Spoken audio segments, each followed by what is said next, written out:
What's going on, everybody? Welcome to another edition of Axe Creation. And on this week's Chord Progression Monday, we're going to check out another drop D progression, but it's more of a chorus style, a 4-chord, just put on repeat kind of progression. And we play it two different ways. There's overlay guitars, one's picking out and one's strumming. So let's check out the chord progression and then we'll come back and break it down.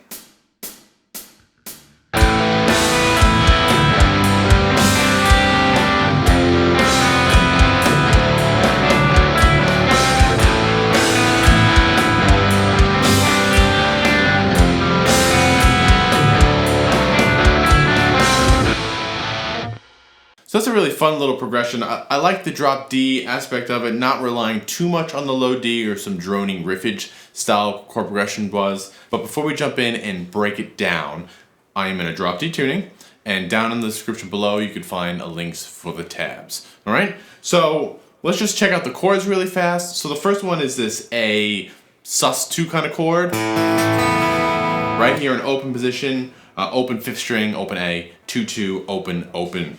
So your B and your E's are open. Next we're going to grab essentially a G chord, but in the drop D tuning, the G is on the 5th fret, and it's almost like you're making this little A minor 7 shape. Again, it's not an A minor, but it's 5 on the low string. Then with my pinky and ring finger, I'm going to grab 5th fret D and G string. And then here, I'm going to use a hinge bar to grab 3 and 3 up on the top. I find it very uncomfortable to do something like this, where I scrunch my hand down like that. Not very comfortable. Classical guitar years are coming through. Just use the fat part of your finger, the bottom here, and hinge bar. Nice chord there. Essentially it's a G sus chord. Mostly a G chord, but you have this 5th fret C in there on the G string. That makes it a sus. Okay, there's no B. And then here we're going to drop 5 down to 3 and play F.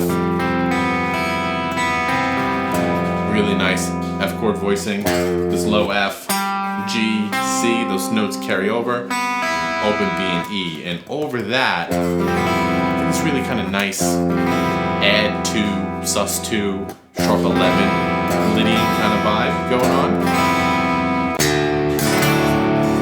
And then we're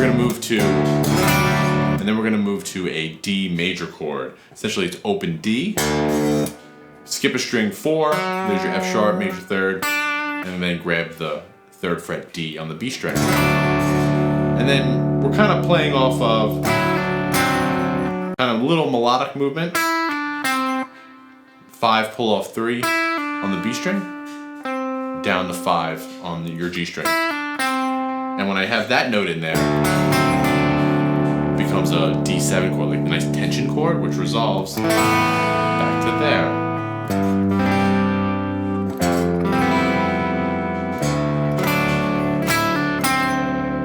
Okay, so those are the chords we're using. Like I said, there are 2 different ways playing it going on.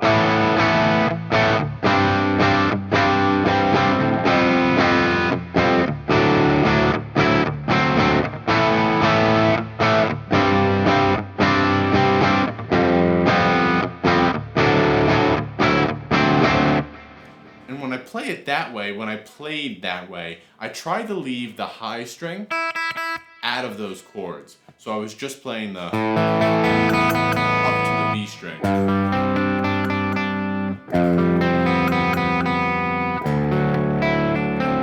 I just did that because I felt with the distortion on it and that extra string ringing out that quite didn't need to be there, just added a lot of noise, right? So the secondary guitar track where I'm picking out these chords brings it in. Oh,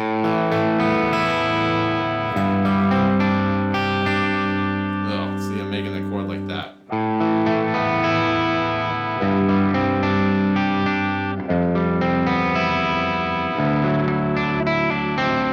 And I'm just picking out those chords, okay? And I follow the rhythm of the chords, so between the first 2 chords, watch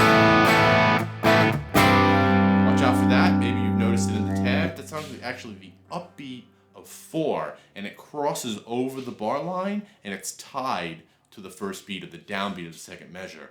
And I was always told that that's good composition and good writing technique. So there you guys go. Try to incorporate that in your playing, right? You're tying over bar lines not making your downbeats so obvious, right? Just good songwriting, good chord progression writing. Okay, guys? So there you go. Another drop D chorus type vamp. Okay, down in the description below, you can find a link for the tabs. And as always, let me know what you come up with. So until then, I'll see you next time. Thanks a lot.